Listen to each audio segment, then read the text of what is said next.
¿Usted lo conoce al doctor D'Alessio, a Marcelo D'Alessio? Sí, lo conozco, es una persona que ha venido varias veces de la fiscalía a declarar y a traer un denunciante. Perfecto. ¿Usted tenía conocimiento que él invocaba su nombre para actuar como en nombre suyo, pidiendo o esta plata supuestamente o alguna otra acción? No, por supuesto que no. O sea, eso lo tenés vos. Me lo van a... Los oficios los sacó Stornelli, Sí. sabiendo que todo esto me va a llegar a mí. Obviamente Stornelli va a querer una buena atención. Pero es un problema de Stornelli, después, qué sé yo, tuyo y de Stornelli, qué sé yo. No. Nada. Sí. Si vos le juntas 3 delitos más que no están incluidos, al tipo se le revocan la posibilidad de ser un testigo arrepentido o protegido. Ajá. A lo cual, si a vos te cuesta 400, al tipo le va a costar un palo 2. A lo cual, acá el negocio, no es que vos pierdas 400, acá el negocio es que vos ganes 800 y ahí sí yo quiero ir con el negocio con vos. Él lo apretó a Wagner y él apretó a Paulo Roca y medio que los amenazó adentro de su oficina, que también queda en el fondo. Dice que le pegó una apretada machaza, que dijo me voy a romper el orto, conozco esto, lo otro, y los carpeteó cosas que tenía de servicio. Y para mí les cobró a Paulo le cobró fuerte. Ajá. Él no pensaba que iba a procesar. Yo la plata te la doy. Yo te la doy. Lo que te pido no me metas en quilombo. Porque yo... No, porque me decir lo voy a ver a Carlos, depende si yo... ¿Cómo es que depende de mí? Ponés vos la cara, me haces eso, segunda a mí. Tenés que confiar en mí. Pero vamos a suponer que no esté el total. Vamos a suponer, yo voy por el total. Pero si ponele que junte, por ejemplo, 70 lucas. Y los otros 30 te los junto en 2 días, 3 días. ¿Tenés algún problema? Pero vos no me podés hacer un aguante si vos sabés que yo te la pago. Bueno, pero te lo voy a pagar yo. No, yo voy, te estoy diciendo hipotéticamente. Te falta algo, yo voy por el total. Si a mí me falta algo, vos no tenés problema de aguantarlo. Si me aguantas, pues yo voy por todo, voy por los 100. Pero si por ejemplo junto 60, 70 No, y te... 60 no. 60 no puedo. Bueno, pero yo te las junto en día, Marcelo. Yo voy por los 100, pero si no llego a llegar a los 100, vos me tenés que hacer la segunda. Me estás haciendo quedar como el culo con el fiscal. Bueno, pero vos haceme la segunda, Marcelo. Yo nunca quedé en el culo. No es un pelotudo. Uno ha escuchado cosas, ¿no? Pero que un abogado le recomienda a una persona que de última le sacás 400 lucas o pagás 400 lucas y después le inventás un delito con el fiscal y le sacás un palo 200 y yo ahí sí soy socio tuyo. He escuchado disparates en mi vida, pero como este disparate dicho por un abogado o con una tranquilidad, que le inventamos un delito, tal, está todo bien. A Wagner le sacamos una cantidad de guita, a Eurnequian le sacamos plata, a Roca le sacamos guita, hablan de millones y millones de dólares, hablan de 10 millones de dólares, cifras mega millonarias, pero ya empezaron los arietes de Cambiemos, que es una particularidad de este gobierno, a defender, ¿no? Y a atacar al juez. Pero fíjense, esto ocurrió el viernes, antes de que se publique la investigación. ¿Quién habló? Elisa Carrió. El juez federal, ya atacando al juez, el juez federal de Dolores, Alejo Ramos Padilla, quien responde a la cámpora, estaría, escuchen bien, haciendo una operación para ensuciar al fiscal Stornelli. Ya lo sabía de antes, Vamos a poner en conocimiento mañana al juez de la causa. Este es el primer tuit que se publica antes de la publicación de la nota. Ahora, ¿de dónde sacó Carrió, ya de movida ensuciando al juez que está investigando, de movida ensuciándolo y defendiendo a Stornelli? ¿De dónde sacó Carrió que el juez estaba investigando a Stornelli? Y ya la investigación diciendo que es trucha, que responde a la cámpora, ya subestimando y desestimando al juez. Ya tratándolo como que responde a tal lado, es político, esto es van a ensuciar a Stornelli. Ahora, quienes caminan por tribunales van a ver a este hombre caminando todo el tiempo por Comodoro Pi. Es un abogado que frecuenta Comodoro Pi. Y él mismo dice en un audio que él le pagaba al Ministerio de Seguridad 200.000 pesos por mes para defender a Fariña. Y dice, me pagaba a Patricia Bullrich, que es otra que salió a defenderlo también. Vamos a escuchar qué decía Patricia Bullrich, a ver. Sí, que lo he visto una vez, me parece una persona que tiene algún tipo de problemas y nunca trabajó en el Ministerio de Seguridad. Es total y absoluta mentira y va a haber una querella por esa mentira impune de decir cosas que no son. Pero no me parece una persona coherente.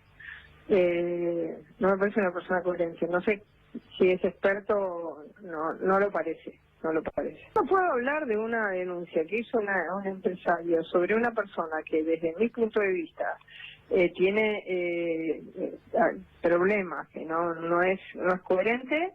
No puedo hablar de eso. Ahora, ¿cómo sabe que no es coherente? Ahora, ¿quieren saber qué dice Marcelo D'Alessio sobre Patricia Bullrich? Escuchen para quién trabajaba.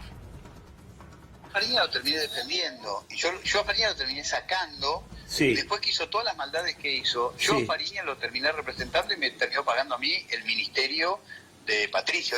Fariña me llamó 3 veces. Fariña venía acá a cambiar esto, por esto, con $200.000. Fariña hizo mucha guita desde prisión. ¿Me seguís lo que quiero decir? Hizo Mirá mucha vos. plata desde prisión. Ajá.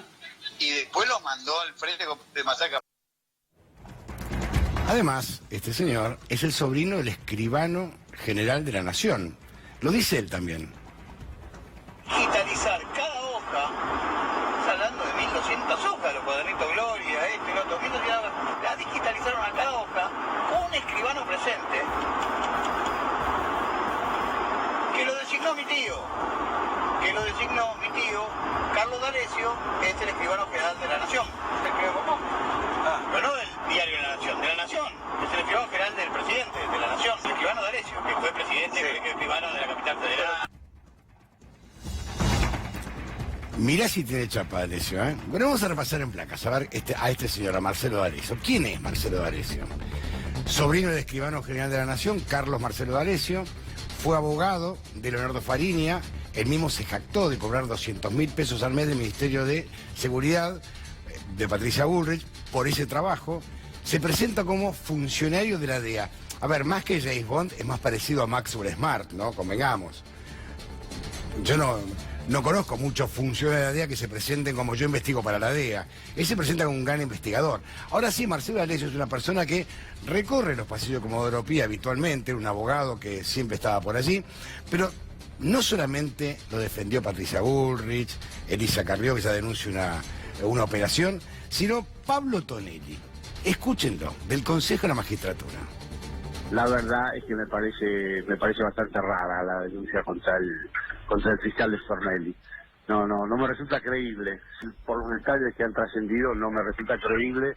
Además no me parece que el fiscal de Stornelli sea un hombre venal y pasible de ser sobornado.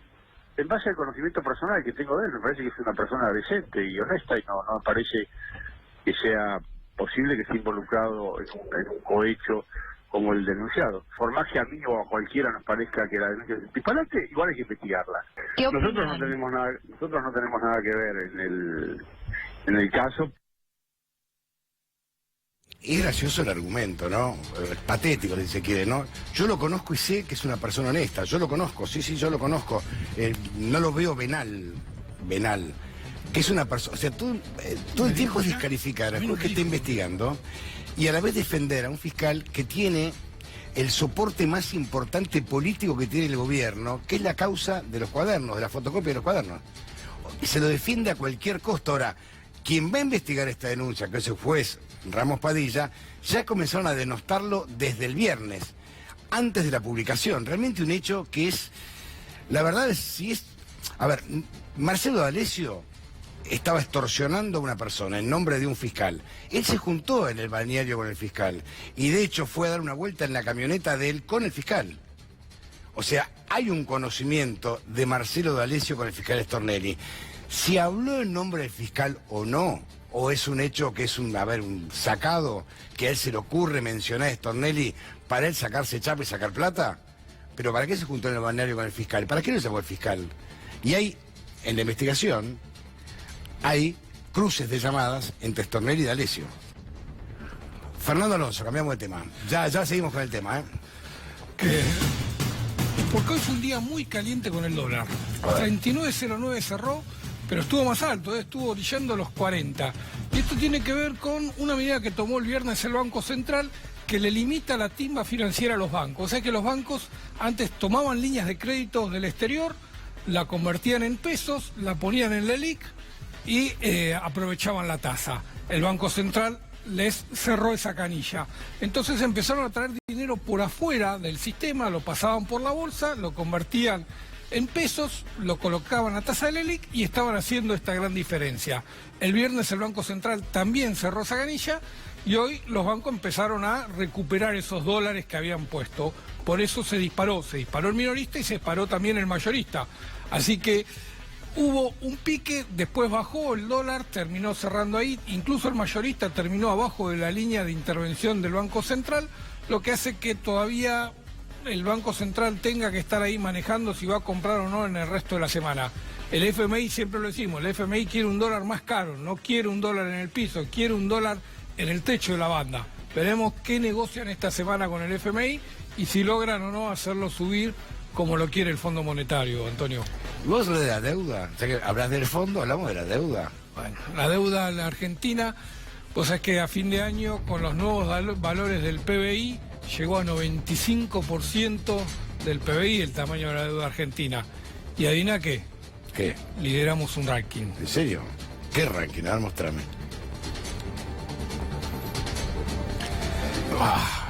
El podio de la deuda, esto es en la región. Primero, Argentina, 97.7. Por esto es un disparate, 97.7 es una barbaridad. Es una barbaridad porque hace 3 años era menos del 50%, Antonio. Hace menos de 3 años estábamos abajo del 50% del PBI. Y estos son dos efectos. Por un lado, todo lo que se emitió en deuda, más de 150.000 millones de dólares. Pero por el otro lado, se achicó el PBI. Claro. Entonces, si vos achicás el PBI y agrandás la torta de la deuda, cada vez tiene mayor peso la deuda sobre el PBI. Brasil, 77.2, segundo en el rating. Tercero, Costa Rica, 52.5, tercero. Vos fíjate, Brasil en manos de la derecha neoliberal, Argentina en manos de la derecha neoliberal, suben la proporción de deuda sobre el PBI. En los dos casos se da un efecto parecido, se reduce el PBI y aumenta la deuda. 308.000 millones de dólares en la deuda a septiembre de 2018, el 75% está en moneda extranjera y este es el gran problema de la Argentina, porque Brasil vos viste un tamaño de la deuda muy grande, pero la mayor parte de la deuda de Brasil está nominada en reales, por lo tanto la puede reestructurar muy fácil. Argentina tiene 3 de cada 4 dólares emitidos en dólares de deuda, así que le hace muy difícil reestructurar.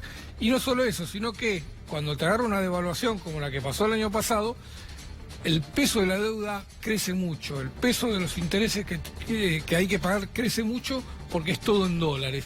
Y este gobierno eliminó el impuesto a las retenciones, que era una forma de dolarizar la recaudación. Si tenés una deuda en dólares, es bueno tener recaudación también en dólares, claro, para poder manejar una cierta coherencia. Bueno, la eliminación de las retenciones hizo que todo el peso de la deuda, que era en dólares, crezca desmedido en función de la recaudación en pesos del presupuesto. Uno de las tantos problemas que ha llevado este gobierno con el nivel de endeudamiento, Antonio. Gracias, Fer. ¿Qué pasa con Macri, Guasel y Aranguren, Vanessa? Bueno, acá hay una denuncia que se hizo el año pasado y que ahora se activa con algunas medidas de prueba que se han ordenado en la causa al abrirse esta investigación. Se trata de una causa, una denuncia que fue realizada contra el presidente Mauricio Macri y también contra los exministros de Energía Juan José Aranguren y Javier Iguacel, justamente por la venta o la supuesta venta a precio vil de 2 centrales termoeléctricas. Una es Ensenada de Barragán y la otra Brigadier López.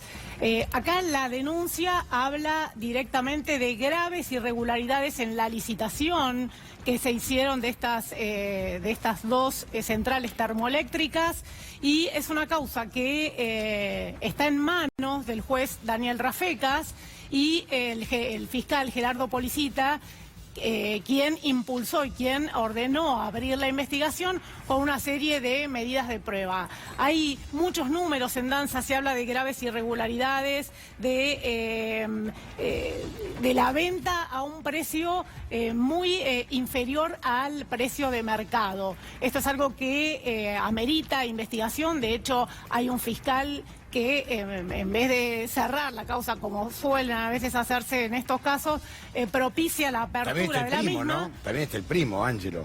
Ángelo Calcaterra también, también es uno de los imputados, exactamente.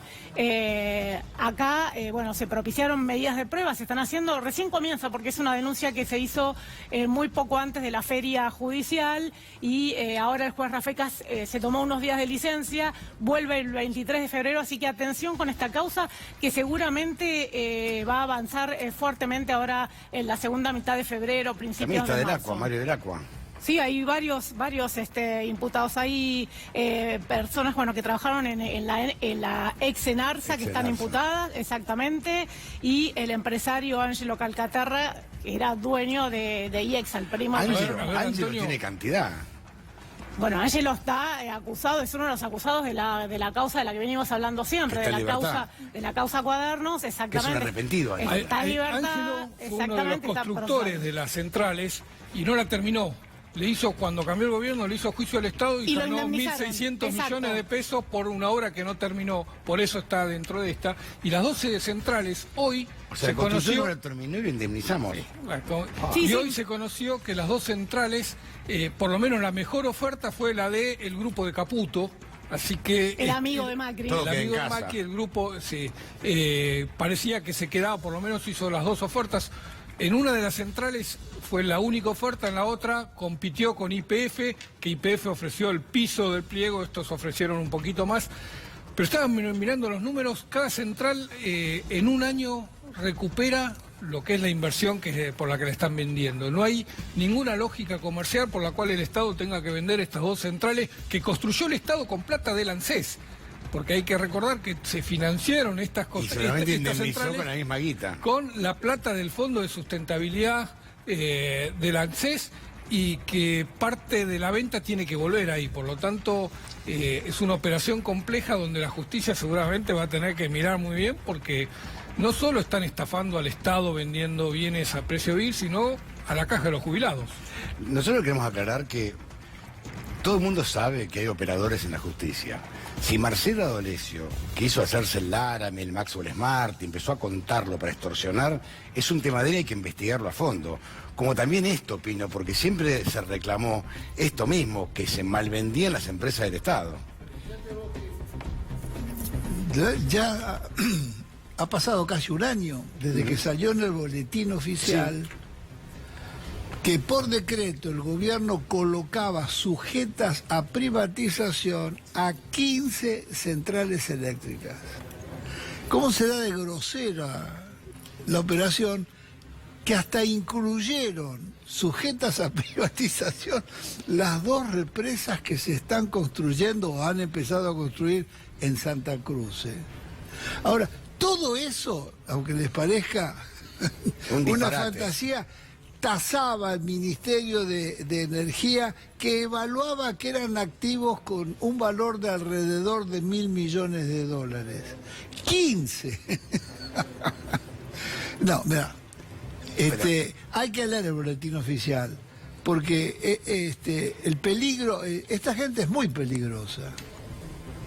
La capacidad de daño que está haciendo y puede hacer todavía en los últimos meses que a lo mejor le quedan, es enorme. Pero por eso hay que estar muy atentos, porque mientras estamos pensando, algunos toman el sol, otros toman el mate, en peleas, en discusiones, esta gente es muy activa. Haciendo negocios. Haciendo negocios y muy peligrosa porque son bienes que por lo menos valen de 5 a 10 veces más. Ahora, Pino, son siempre los mismos nombres, ¿eh? Caputo, Calcaterra, son siempre los mismos. Sí. Son los mismos que están ligados, es el pool de la energía. Las relaciones de Mauricio Macri, presidente de la Nación, con el principal accionista de Edenor y de Pampa Energía, Mindri, pero es Joe Lewis. El mandamás es Lewis, no es Mindri.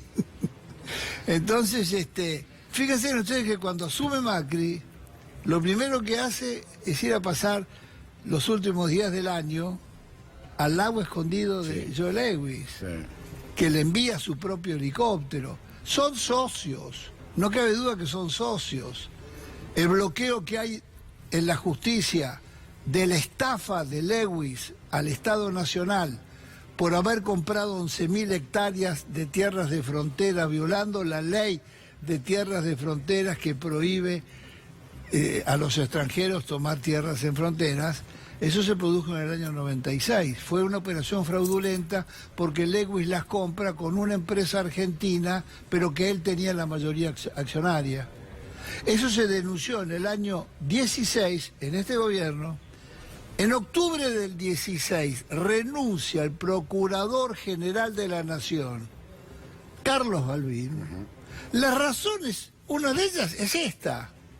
Él le ha presentado a Frigerio esta denuncia basándose en un informe del señor Rodríguez, director de Asuntos Jurídicos del Ministerio del Interior, y Frigerio le contesta, uy, pero viejo, esto es en el año 96, 98, porque compraron un poco más.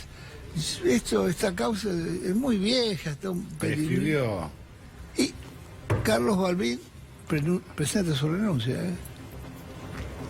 Pero termino diciendo que las ganancias que han tenido las distribuidoras de electricidad y de gas, etcétera, son extraordinarias, son ganancias del 300, del 400%, operaciones ganando 1.000, 1.500, 2.000 millones.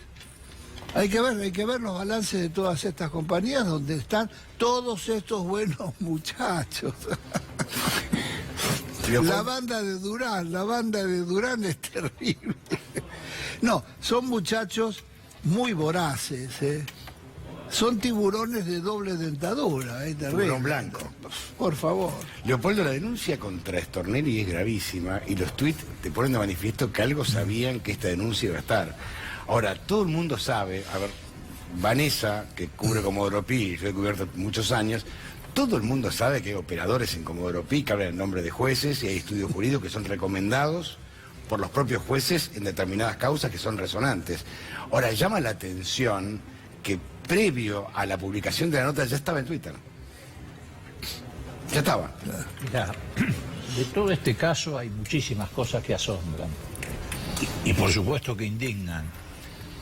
Que haya alguien pidiendo un nombre de un fiscal y él dice por interpósita persona, también en nombre del juez una coima, es algo indignante. Y hay que investigarlo.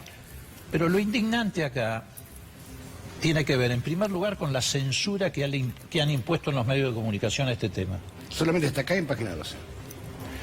En segundo lugar, lo indignante es que el fiscal, que ha mentido estos días reiteradamente y se ha contradecido incluso con su socio D'Alessio, porque se ve que lo sorprendió la denuncia, no lo denuncia él a D'Alessio. A ver.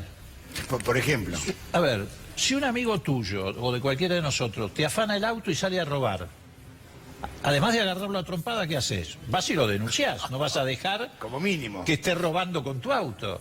El fiscal, con evasivas, con mentiras, dice, no, bueno, sí, lo conocí hace 4 meses, mentira, lo conoció en el año 2016, en una causa que tiene el juez Rodríguez, en donde está imputado este hombre también por extorsión. Lo defendió Fariña. Que el fiscal la tiene, y el fiscal era Stornelli en ese momento y lo tiene parado. El fiscal dice, no, bueno, pero no se presenta a hacer la denuncia. Estando involucrado él, es una cosa insólita. Si tu vecino sale en el barrio a pedir plata en nombre tuyo, obviamente vos lo denunciás. No lo denuncia. Y todo el aparato mediático del gobierno sale a proteger al denunciado. A atacarlo a Berbisky, es increíble, a atacar a Página 12, a atacar a C5N, que además lo están atacando con el deseo de cerrarlo para que estas cosas no se conozcan. Acá lo que pasó, lo más grave que ha pasado no es solamente que un tipo pide plata, que eso te produce asco. Lo más grave es que esto ha desnudado una operatoria. Millonaria. Una operatoria de extorsión política y de carácter económico. Esto es lo grave. Porque es grave que a vos te pidan plata, pero mucho más grave es que un juez y un fiscal te fabriquen una causa y te lleven preso. Es mucho más grave. No, y más que un abogado te recomiende que inventes un delito. No, Mira, de último inventar 3, 4 delitos más. Entonces, si vos escuchás, son 22 horas de grabación. Es una cantidad enorme. 22 horas de grabación. Son grabaciones, chat, videos y fotos, donde está el tipo entregando plata. No falta nada, absolutamente nada. Y no fueron armadas en prisión, Claro, había que decirle obviamente. a Morales. Entonces Solá. resulta que ahora... Por ejemplo. El problema es que se lo ataca a D'Alessio o se lo ataca al fiscal. No, son ellos los que tienen que dar explicaciones. Acá lo que ha ocurrido es que se ha encontrado en Comodoro Pi, se encontraron con una gran piñata, que fue esta causa de las fotocopias inventadas también por estos tipos. Y dijeron, bueno, acá nos hacemos millonarios. ¿Te imaginás? Una piñata donde venía Paolo Roca, Ernequian, 100 de los tipos de más plata de la Argentina, dijeron, de acá salimos ricos. Y hay una banda que se apropió de esta causa para enriquecerse. Me sumo a lo tuyo. Fíjate que ahí aparece la figura del arrepentido. Y son todos ellos. Bueno, también te demuestra esto que es un mamarracho la ley del arrepentido, porque se ha transformado en una gran herramienta para la estafa y la extorsión política. ¿Cómo va a haber ley del arrepentido que no autoriza que los jueces, cuando toman declaración a los arrepentidos, filmen la... Entonces vos tenés una reunión privada del fiscal y del juez con el arrepentido. Le dicen ahí, bueno, mira, si no cantás, vas al calabozo con ratones. Y además salís en los diarios y quedás escrachado socialmente. Y no es, de eso no hay registro. Le hemos dado, porque eso lo votó el Parlamento, le hemos dado una herramienta más a los extorsionadores para sacar más plata. Y para montar estas farsas políticas. Porque en las escuchas hay una, por ejemplo, que es de terror.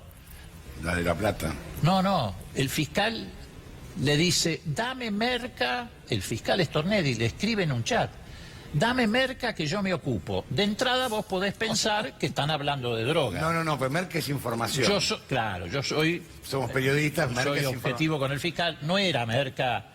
A pesar de eso le contesta este personaje, le manda una foto con pastillitas de LSD, qué sé yo, y le dice jocosamente, che, doctor, ¿cómo se ocupa usted de las anfetaminas? No, quédese tranquilo, doctor, yo ya hablé con el pescado, primero lo vamos a hacer denunciar ante Santoro, que se publique la nota y usted toma de la nota de oficio la denuncia contra este tipo que ya lo tenemos reventado. Y contesta textualmente Stornelli, fenómeno, Marcelo, yo me ocupo. O sea que usaban un medio para inventar una muchachos, historia. nosotros muchas veces dijimos que estábamos en presencia, no en Argentina, en toda América Latina, de un entramado que ha sustituido los golpes de Estado. El entramado es el partido judicial, los grandes medios hegemónicos y la embajada norteamericana. Y esto lo ha confirmado. Este tipo se dice agente de la DEA. Probablemente no sea agente de la DEA, pero buchón de la embajada, jugate la vida. Lo usaron para armar causas y denuncias. Por eso la embajada saca un dementido. ¿Cuándo la embajada de Estados Unidos hace un dementido? Han confirmado la relación con este buchón. El buchón consigue armar causas. Se las pasa a un medio hegemónico que es el Clarín. Y el Clarín publica y al día siguiente... El fiscal toma nota. El fiscal toma nota y siempre es el mismo fiscal. Abre la causa. Al día siguiente, la última nota de Santoro por un señor de PDVSA que aparece como arrepentido, en este marco de la campaña contra Venezuela, publican la nota y el tipo presenta al supuesto arrepentido en la fiscalía y filma dentro de la fiscalía mientras está tomándole declaración, cosa que es absolutamente prohibida. Te voy a dar una primicia. Este hombre no aparece matriculado como abogado en ningún colegio. Marcelo D'Alessio. No aparece como abogado matriculado. No, puede ser que sea abogado, pero no está matriculado, por lo tanto no puede ni siquiera ejercer la profesión. Eso es increíble lo que está pasando, pero lo más grave, te reitero, es que hay fábrica de causas, coimas, apretadas a los arrepentidos, etcétera, y los medios de comunicación hegemónicos han impuesto absoluta censura. El diario La Nación no publicó, ya van 7, 8 días de esto. Clarín tampoco. No publicó una línea. Clarín tampoco. ¿Sabés por qué no? Porque le afecta la causa de los famosos cuadernos. Porque, ¿viste lo que dijo el tipo? Mi tío, el escribano general de gobierno, puso el escribano que certificó las fotocopias. También participó en el invento de esta causa. Y entonces se le cae al diario La Nación todo ese cuento. Y le importa un comino que acá haya corrupción, detenidos, apretadas políticas, apretadas económicas. Están haciendo pedazos el Estado de Derecho en Argentina. Lo están haciendo pedazos. Se van a llevar puesta la democracia. Estos tipos no solamente vinieron por el plato de comida de los argentinos o por las ilusiones, los proyectos de vida de los argentinos. Estos tipos también vinieron por la verdad, la han sustituido por la mentira. La mentira les dio resultado en el 2015, la mentira les da resultado para enfrentar a la oposición y han transformado a la mentira en una forma de gobernar. ¿Vino? Ahora, fíjate, voy a agregar un tema que es importante y que tiene que ver con lo que está pasando con este canal, que es el que se anima a dar espacio a estas cosas, a esta información, a este discurso. Porque efectivamente, acá hay censura. Todo lo que no es funcional a la agenda y la política del gobierno nacional se censura, lo cual es un error monumental. Nosotros necesitamos república con libertad auténtica de prensa, derecho a la información objetiva, veraz y oportuna. Y eso no existe. Que cada patrón de diario tenga su línea editorial y su opinión, muy bien, pero no puede dejar de informar de manera veraz, oportuna, lo que está pasando. Este es el único medio que se está animando y quiero dar mis palabras de solidaridad contra el conjunto de trabajadores que está viviendo con angustia este fallo absolutamente cuestionable que impide que la cuenta que debe abastecer los salarios de los trabajadores tiene peligro de ser, incautada también. Lo que pasa es que a veces nosotros... No, en esta madeja, en esta suerte de tela de araña o de caja putrefacta de la justicia argentina, todo esto tiene que ver, y tiene que ver el manejo no solamente de la justicia, sino la desinformación que han generado los grandes grupos mediáticos, y hay una ciudadanía todavía, buena parte de ella, intoxicada, confundida.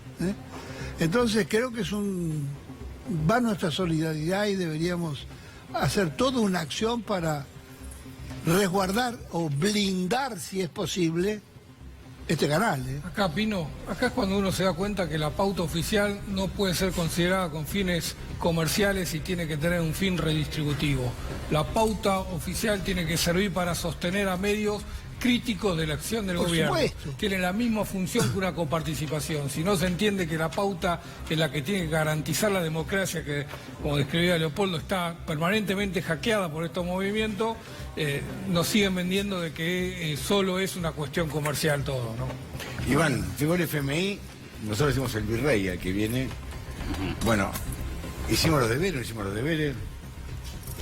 Bueno, dado que no hicimos las cosas bien, dado que el gobierno no hizo las cosas bien entre 2015 y 2018, hubo que acudir al Fondo Monetario Internacional, que es un organismo internacional que sirve para asistir a países en situaciones de crisis de balanza de pagos, fundamentalmente, que fue lo que tuvimos el año pasado. Es decir, cuando el dólar salta de 20 a 40, lo que vos estás teniendo es una crisis de balanza de pagos, es decir, entraban dólares al país que dejaron de entrar. Entonces, bueno, la abundancia previa se transformó en escasez y cuando las cosas escasean los precios suben. Obviamente eso genera efectos muy negativos sobre la economía, efectos negativos sobre el salario, efectos negativos sobre la actividad. Los costos de las empresas han subido. Podés tomar el proxy de los precios mayoristas, ¿no? Lo que han subido 70% el año pasado, mientras que la inflación fue 45%. O sea, si yo estoy vendiendo en un comercio, me subió el costo 70% y los precios de lo que vendo suben 40%. O sea que la ecuación económica se complica. Así que claramente es un problema y lo único que quedó es ir al fondo, que lo que te exige es, bueno, evidentemente, acomodar tus cuentas públicas, porque ese es el origen del problema. O sea, acá se hablaba de, por ejemplo, el incremento de la deuda, ¿no? Y el incremento de la deuda típica de gobiernos neoliberales de derecha, cosa que no puede ser más desacertada, porque un gobierno liberal lo que te dice es tenés que tener cuentas equilibradas y gasto público bajo. Si vos te endeudás, que el crecimiento de la deuda fue 60.000 millones de dólares entre 2015 y el 2018. Si vos te endeudás o tu deuda crece 60.000 millones de dólares, es porque tu gasto es alto y tu déficit es grande. Entonces eso no es propio de ningún gobierno conservador, digamos, ¿no? Entonces, dado que está ese problema, tenés que acudir al fondo. Ahora, acudieron al fondo y lo corrieron por derecha. Vos decís, si tenés deuda, si tenés un déficit, tenés que emitir deuda. Eligieron el peor camino. Podrían haber emitido deuda en pesos y no deuda en dólares. Financiaron un déficit en pesos con deuda en dólares deliberadamente para generar. Hicieron una bola de las LEVAC para financiar una política antiinflacionaria que no tenía ningún sentido pensarla en esos términos, y han generado una bomba que les estalló y duplicó el valor del dólar en 3 meses. El incremento, mira, los depósitos del sector privado son alrededor del 14% del PBI. Y te endeudaste más o menos por esa cifra. O sea que no dan los números para endeudarte en pesos. Argentina se tiene que endeudar en dólares porque no te da el mercado interno para prestarte. Vos imaginate que si el gobierno quisiera emitir deuda en pesos, te tiene que pedir la plata a vos, me la tiene que pedir a mí, se la tiene que pedir a C5N, se la tiene que pedir a los bancos. De hecho, y no hay guita. Generó esa misma volumen de pesos ficticiamente con los intereses de las LEVAC. Así que si en vez de generar ficticiamente intereses con la LEVAC hubiese financiado... Pero a ver, el punto es, el gobierno gasta 100, ingresa 80. Hay 20 que hay que financiar, las LEVAC no financian eso, las LEVAC es otra cosa. No, claro, ¿sí? Sí, por eso mismo. O indirectamente te financian eso, porque en realidad lo que hace es... Antes el gobierno se financiaba ¿cómo? Emitiendo pesos. Eso generó mucha inflación. Cuando hay mucha inflación es porque sobra la cantidad de dinero, entonces tenés que sacarla. ¿Cómo haces? Y bueno, una manera es colocando LEVAC, ¿sí? Absorbiendo, que es lo mismo de las LELIC.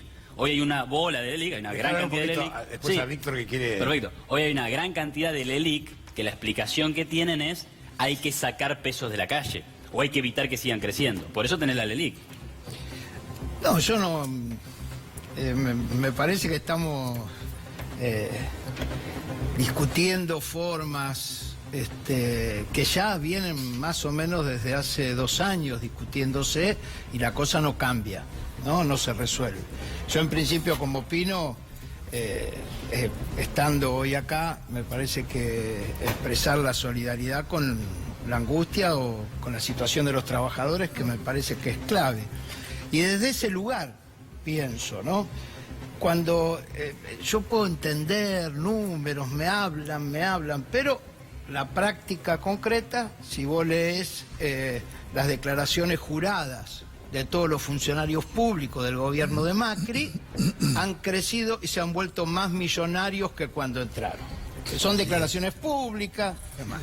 Ahora, la mayoría de la población hemos perdido y retrocedido en salario. Los jubilados hemos perdido, los trabajadores están en una situación de aumento de la desocupación, la pobreza. Yo vivo en Lanús. En Lanús el año... Hace años, siempre, pero digo, a mí me sorprendió la encuesta de que en Lanús se crearon 30.000 pobres nuevos, o sea, en un año. Pues decir, ¿cómo es esto? El hambre en el Gran Buenos Aires, la situación en todas las provincias. Ahora, y por los números que ustedes manejan y los análisis que han hecho de la justicia, los negociados que hay, sobra guita en nuestro país, sobra recursos en nuestro país. Y el problema no es económico, el problema es político. Estos tipos hacen negocio, hacen un ajuste sin anestesia, pero que se enriquece muy poca gente. Entonces hay una gran transferencia de riqueza a cada vez menos manos y sobre todo a una concentración y extranjerización de esa riqueza. Entonces, ¿me pueden explicar que la deuda, la LEVAC, se la llevaron en pala el año pasado durante esa jugada financiera? Entonces yo soy más simple en esto y preocupado porque, bueno, esto va a seguir creciendo. Este año va a ser un debate por todos lados de esta naturaleza, pero lo concreto y real es que la situación se va angostando. El miércoles vamos a Plaza de Mayo, un montón de sectores, estamos movilizados por el tema del aumento de las tarifas. Hay un murmullo en la gente de discutir. Yo te digo que lo que yo siento es que la mayoría quiere sacarse este sallo de encima. La mayoría de los lugares donde uno camina es, ¿cuándo lo sacamos? ¿Qué hacemos? ¿Dónde vamos? Esto también, caminando por la calle, y la discusión es qué alternativa hay a esto y cómo construimos esa alternativa. Porque más palabrerío de todos los versos que nos han vendido durante estos 2 o 3 años, de que venían los brotes, de que había que esperar un poquito, de que esto es lo que hay que hacer. Al fondo yo no fui. Y no creo que el pueblo argentino fue al fondo. Los que fueron al fondo fueron los que buscaron un negocio que se enriquece. Entonces me parece que la realidad, por lo menos yo avisoro que hay un debate en la sociedad muy interesante. Es un debate que no aparece no solamente en los canales de hegemónicos, sino que realmente es el debate de la gente, decir, ¿dónde está la esperanza? ¿Dónde está la solución del problema? Entonces, este año va a ser un año de mucha movilización. También cómo llego a fin de mes, ¿no? Sí, mucha movilización, porque el tema central es que el 70% de la gente no llega a fin de mes. Yo comparto, y evidentemente, Víctor, déjame en hablar, esa pelea es una pulseada. Es una pulseada. Quedó claro yo soy muy respetuoso. No, pero es que, pero si no, tenemos que intercambiar, déjame aportarte algo. Yo no te corté ni nada por el estilo. No, lo que quiero decir es que me parece, yo soy respetuoso de todos los números que se dicen, yo podría decir otros cuantos, pero mi sensación es que el problema central es que la clase está moviendo la justicia. La putrefacción que hay el compromiso que existe de la crisis de la justicia se transforma también en la política y también en el sindicalismo. De eso sé y bastante, porque fue una vida. También hay putrefacción y hay putrefacción en muchos sectores de la sociedad. Entonces, lo que sí es cierto es que se necesita una refundación política en serio, construir una política democratizando la cosa, no defendiendo ideas, yo respeto, pero lo concreto es que hay que devolver el poder al pueblo para construir una alternativa que nadie plantea. Les propongo que seamos todos breves, así debatimos este tema. ¿Les parece bien? ¿Vos querés hablarlo, Pablo? No, simplemente, sí, discúlpame, Iván. Simplemente lo siguiente.